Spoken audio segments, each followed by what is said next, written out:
नमस्कार दोस्तों, मेरा नाम है दिनेश पवार और मैं आप सभी का स्वागत करता हूं आपके अपने एग्रीकल्चर चैनल में जिसका नाम है पवार एग्री हब।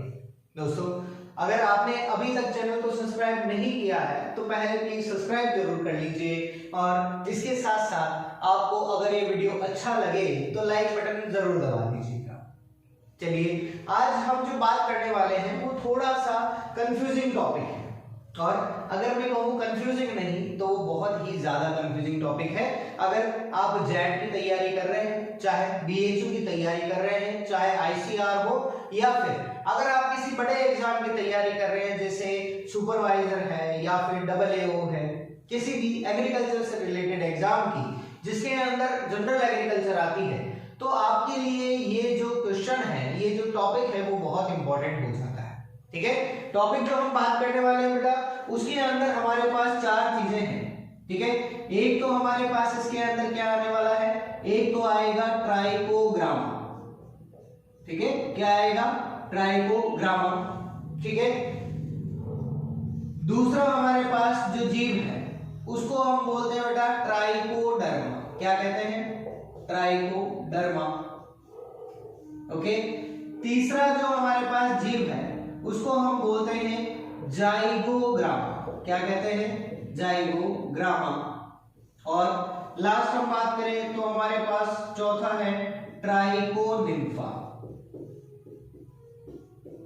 क्या कहेंगे बेटा, ट्राइकोनिम्फा कहेंगे। ठीक है, तो हमारे पास मुख्य रूप से चार क्या है, अलग अलग ऑर्गेनिजम्स है। ओके, सबसे पहली बात क्या रखनी है हमें याद कि ये जो हमारे चारों नाम लिखे हुए हैं ये चारों क्या होते हैं, जीव होते हैं। क्या होते हैं बेटा, ये चारों के चारों क्या है, जीव है। ओके, अब ये कौन कौन से जीव हैं वो हम देखेंगे। इनके नाम जरा एक बार देखना, तो क्या नाम है, एक तो ट्राइकोग्रामा, एक है ट्राइकोडर्मा, एक कौन सा है, जाइगोग्रामा। ठीक है, एक है ट्राइकोनिम्फा। तो तीन के नाम में तो ट्राइको आ रहा है, एक के नाम में लास्ट ग्रामा आ रहा है, जाइगोग्रामा। तो चारों ऐसी चीजें हैं जो हमें एग्जाम में कंफ्यूज करती हैं। ओके, और एग्जाम का एक रूल जो है वो मैं आपको बता दूं। एग्जाम का रूल है कि जहां पर कंफ्यूजन है वहां पर क्या है, क्वेश्चन है। ठीक है, तो इन चारों की बात कर ले। चलिए फटाफट से बात कर लेते हैं। सबसे पहले बात करेंगे कि ये क्या चीज होते हैं, मतलब ये जो जीव है उनके प्रकार की बात करेंगे कि ये आखिरकार क्या चीज होते हैं, ये किस प्रकार के जीव हैं। ओके, तो सबसे पहले बात करेंगे किसकी, हमारे ट्राइकोग्रामा की। तो इसके लिए बता दूं ये किस प्रकार का जीव है, ये एक कीट है। क्या है बेटा, कीट है। ओके, एक इंसेक्ट है। ओके, एक कीट या इंसेक्ट है। दूसरी हम बात करें ट्राइकोडर्मा की, तो ट्राइकोडर्मा क्या होती है, एक कवक, या फिर इसको इंग्लिश में हम क्या कह सकते हैं, फंजाई कह सकते हैं। क्या कह सकते हैं, फंजाई। तीसरी हम बात करें जाइगोग्रामा की, तो जाइगोग्रामा क्या है, हमारा एक कीट है। ओके, इंसेक्ट है। ओके, और लास्ट बात करें ट्राइकोनिम्फा की, तो ये क्या होता है, एक प्रोटोजोआ होता है। क्या होता है बेटा, प्रोटोजोआ। ओके, अगर आप इंग्लिश मीडियम से हैं तो आपके लिए मैं इसको थोड़ा सा और सिंपल कर देता हूं। ट्राइकोग्रामा जो है इसको हम इंग्लिश में लिख लेते हैं, क्या नाम है इसका, ट्राइकोग्रामा। ओके, ट्राइकोडर्मा को लिखें तो इस तरह से लिखा जाएगा। जाइगोग्रामा की बात करें तो जाइगोग्रामा ऐसे लिखेंगे, और ट्राइकोनिम्फा की बात कर लें तो ये हमारे पास क्या हो गया, ट्राइकोनिम्फा हो गया। ठीक है, हमने बात कर ली कि ये जो हमारे जीव हैं ये क्या है, सभी के सभी ऑर्गेनिजम्स है। कौन कौन से ऑर्गेनिज्म है उसकी बात कर ली। उसके बाद नेक्स्ट हमें याद रखना है कि ये सारे के सारे जो है वो कैसे होते हैं बेटा, लाभकारी होते हैं। कैसे होते हैं, लाभकारी, या फिर इंग्लिश में हम कह सकते हैं कैसे हैं बेटा, ये बेनिफिशियल है। कैसे हैं ये, बेनिफिशियल। ठीक है, ये नुकसान नहीं पहुंचाते, ये क्या करते हैं, हमें फायदा पहुंचा रहे हैं। ठीक है, अब बात कर ले कि फायदा तो पहुंचा रहे हैं सर, लेकिन किस तरह से पहुंचा रहे हैं, तो उसकी बात कर लेते हैं कि ये फायदा कैसे पहुंचा रहे हैं। सबसे पहले बात करें कि ये जो हमारा ट्राइकोग्रामा है ये क्या है, एक इंसेक्ट है, समझ में आ गया। ओके, इंसेक्ट कैसा है, लाभकारी है, बेनिफिशियल है, मतलब हमारे लिए कैसा है, यूजफुल है। कैसे है यूजफुल वो देख लें। तो ये क्या है, हमारे लिए एक बेनिफिशियल ऑर्गेनिज्म है। इसको हम कह सकते हैं, हिंदी में कहा जाता है बेटा अंडपरजीव्याप कहा जाता है। ओके, क्या कहते हैं इसको, अंडपरजीव्याप। या फिर इंग्लिश की बात कर ले तो इसको क्या कहा जाता है, एग पैरासिटोइड कहा जाता है। क्या कहा जाता है बेटा, एग पैरासिटोइड कहा जाता है। ओके, एग पैरासिटोइड क्या होता है वो हम बात करेंगे, एक बार सिर्फ नाम याद रख लीजिए। सेकंड बात करें, हमारी जो ट्राइकोडर्मा है ये क्या है, एक फंजाई है। ओके, इसको हम क्या कहते हैं बेटा, जैव कवकनाशी कहते हैं। क्या कहते हैं बेटा, जैव कवकनाशी। या फिर इसको हम इंग्लिश में क्या कह सकते हैं, बायोफंजीसाइड कह सकते हैं। क्या कह सकते हैं, बायोफंजीसाइड। तो ये एक बायोफंजीसाइड होती है। ओके, नेक्स्ट बात करें, हमारा जो जाइगोग्रामा है, ये जाइगोग्रामा क्या होता है, एक हमारा जैव शाकनाशी, या हम इसको क्या कह सकते हैं बेटा, बायो हर्बिसाइड कह सकते हैं। ठीक है, कहा जा सकता है, होता नहीं है, कहा जा सकता है। ठीक है, फिर बात करें, ये नेक्स्ट हमारा जो प्रोटोजोआ है ये क्या है बेटा, ये सिम्बायोटिक ऑर्गेनिज्म है। क्या है बेटा, सिम्बायोटिक ऑर्गेनिज्म। ओके, या हम कह सकते हैं कैसा है, सहजीवी प्राणी है। कैसा है, सहजीवी जीव है, प्राणी तो नहीं कह सकते, क्या कहेंगे, सहजीवी जीव कहेंगे। ये मतलब किसी के साथ सहजीवन में रहता है। ओके, अब बात करेंगे इसके अंदर नेक्स्ट इंपॉर्टेंट चीज की, कि इसके बाद अंडपरजीव्याप तो है वो हमने समझ लिया, लेकिन किसके ऊपर है वो भी तो याद रखना पड़ेगा ना। तो उसके लिए ध्यान रखें, ये अंडपरजीव्याप किसके लिए है बेटा। ओके, यहाँ हमने प्रकार की बात कर ली, यहाँ पर हम बात करेंगे इसके उपयोग की, कि इनका उपयोग जो है वो क्या क्या है। ओके, और लास्ट हम बात करेंगे यहाँ पर किसकी, जो हमारे नाशी जीव हैं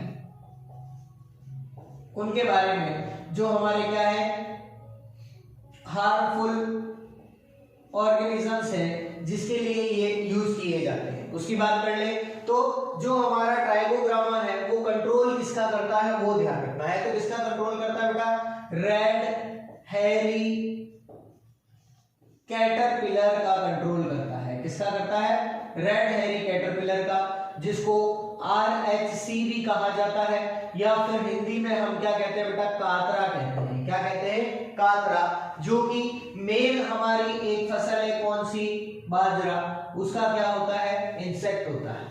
ठीक है, तो कातरा जो इंसेक्ट है उसका कंट्रोल कौन करता है, हमारा जो ट्राइकोग्रामा है वो कंट्रोल करेगा। किस रूप में करेगा बेटा, एग पैरासिटोइड या अंडपरजीव्याप के रूप में करता है।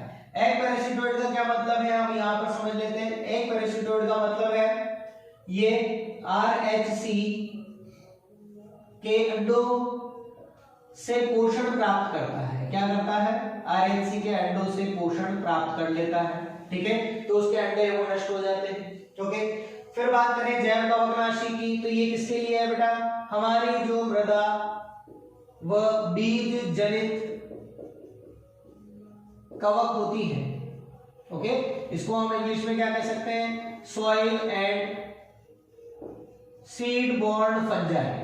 ओके, तो सॉइल और सीड बॉर्न फंजाई है उसका कंट्रोल कौन करता है, ट्राइकोडर्मा करती है। ठीक है, तो उसको हमने क्या कहा, जैव कवकनाशी या फिर बायोफंजीसाइड कह दिया, क्योंकि ये फंजाई का कंट्रोल कर रही है। ओके, इससे जो हम कंट्रोल कर सकते हैं बेटा, उन डिजीजेस के कुछ नाम है, जैसे हम बात करें टिक्का डिजीज है।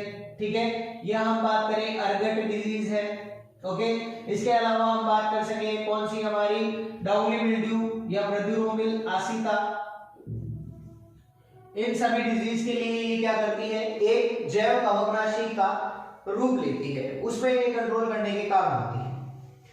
फिर हम बात करें बेटा, ये नेक्स्ट हमारा जो ऑर्गेनिज्म है कौन सा है, जाइगोग्रामा।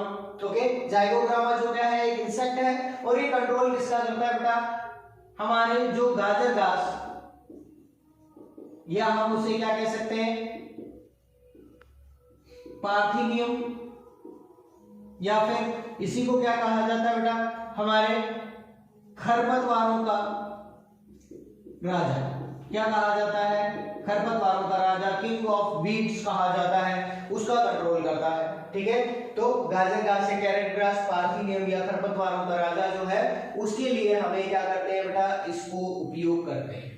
ठीक है, चलिए अब बात करते हैं कि उपयोग तो हो रहा है लेकिन ये कंट्रोल कैसे करता है। तो ये पार्थिनियम के फूल खाता है, क्या खाता है बेटा, उसके फूल या फ्लावर जो है उन फ्लावर्स को ये नष्ट कर देता है, उनको खत्म कर देता है। ठीक है, इस तरह से कंट्रोल करेगा। और लास्ट बात करें बेटा, हमारा जो ट्राइकोनिम्फा है वो क्या है, हमारा सिम्बायोटिक ऑर्गेनिज्म, हमारा सहजीवन में रहने वाला एक प्राणी है, एक जीव है। ओके, और सहजीवन का मतलब क्या है, जहां पर दो ऑर्गेनिज्म एक साथ रहते हैं। ओके, इसको समझाने के लिए एक वीडियो जो है वो नेक्स्ट वीडियो में आपके लिए लेकर आऊंगा, जिसमें हम एग्रीकल्चर के अंदर यूज होने वाले सारे सहजीवी प्राणी जो है वो हम डिस्कस करेंगे। ओके, सिम्बायोटिक एसोसिएशन बहुत ही इंपॉर्टेंट टॉपिक है, उससे हर बार क्वेश्चन आता है, जैसे बीजीए पर आ गया, वो भी सिम्बायोटिक है। या फिर हम बात करें इसके अलावा राइजोबियम, वो भी सिम्बायोटिक है। हमारा जो वास्कुलर एरवेस्कुलर माइकोराइजा जो है वो भी क्या है, सिम्बायोटिक एसोसिएशन है। लाइकेन है, ये भी सिम्बायोटिक एसोसिएशन है। तो उसके ऊपर मैं नेक्स्ट वीडियो लेकर आऊंगा आपके लिए। तो ये हमारा जो ट्राइकोनिम्फा है, ये हमारा जो ट्राइकोनिम्फा होते हैं, ये ट्राइकोनिम्फा क्या है, एक सहजीवी प्राणी, किसके साथ रहेगा वो ध्यान रखेंगे, किसके साथ सहजीवन में रहता है बेटा, दीमक के साथ, या जिसको हम क्या कहते हैं, टर्माइट कहते हैं। तो टर्माइट के साथ रहता है। ओके, कहां पर रहेगा ध्यान रखना, ये उसकी आहार नाल, या हम उसको कह सकते हैं इसका डाइजेस्टिव सिस्टम, या फिर इंटेस्टाइन कहे तो ज्यादा बढ़िया है। ठीक है, तो उसकी इंटेस्टाइन के अंदर रहता है और उसको हेल्प करता है किसमें, फूड के डाइजेशन में, उसके खाने के पाचन में उसको मदद करता है। ठीक है, तो इस तरह से बेटा हमारे एग्रीकल्चर के अंदर यूज होने वाले सबसे बड़े कंफ्यूजिंग जो सब्जेक्ट है, सबसे कंफ्यूजिंग जो हमारा टॉपिक है, जिसके अंदर ट्राइकोग्रामा, ट्राइकोडर्मा, जाइगोग्रामा और ट्राइकोनिम्फा आता है, इन चारों का पूरा ब्यौरा हमने यहाँ पर बात कर ली है। क्वेश्चन अगर एग्जाम में आता है तो इससे बाहर कभी भी नहीं जाता। ठीक है, तो इन चारों को आपने यहाँ पर देख लिया। आप चाहें तो इसका स्क्रीनशॉट ले लीजिए, आपको इससे हेल्प होगी, 101% हेल्प होगी। एग्जाम के अंदर इससे रिलेटेड क्वेश्चन है वो किसी ना किसी पेपर में हर साल आता है। ओके, चलिए, आई होप कि ये वीडियो आपको अच्छा लगा होगा। अगर अच्छा लगा है तो लाइक जरूर कर दीजिएगा, चैनल को सब्सक्राइब नहीं किया तो सब्सक्राइब कर लें और अपने दोस्तों के साथ शेयर जरूर कर लें ताकि उनको भी थोड़ी हेल्प हो सके। ओके, तो चलिए फिर वापस मिलेंगे एक नए वीडियो में, एक नए टॉपिक के साथ, एक नई ऊर्जा के साथ। तब तक के लिए थैंक यू और जय हिंद।